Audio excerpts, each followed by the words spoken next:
কৌমির বাগানে আর ফুটবে না ফুল, পানি ঢেলে লাভ নেই, পচে গেছে মল। কথাটা আপনারা একেবারে ফেলে দিতে পারবেন না। কৌমির মূলের মধ্যে পচন অলরেডি ধরে গেছে।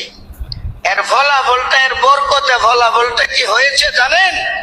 যেখানে কওমি মাদ্রাসার মধ্যে মওদুদির কিতাব পড়া বন্ধ ছিল, সেখানে বর্তমানে কওমি মাদ্রাসায় ছাত্র শিবিরের সংগঠন করা হচ্ছে, কমিটি করা হচ্ছে, এবং হাজার হাজার না কত লোক কওমির ছাত্ররা জমাতে দলে দলে ঢুকতেছে, কওমি আলেমরা ঢুকতেছে।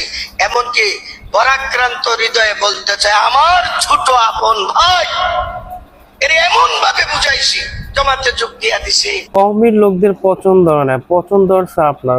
আলহামদুলিল্লাহ, কওমি ভাইয়েরা তাদের ভুল বুঝতে পেরেছে, তাই তো দলে দলে জামাত শিবিরে যোগ দিচ্ছে।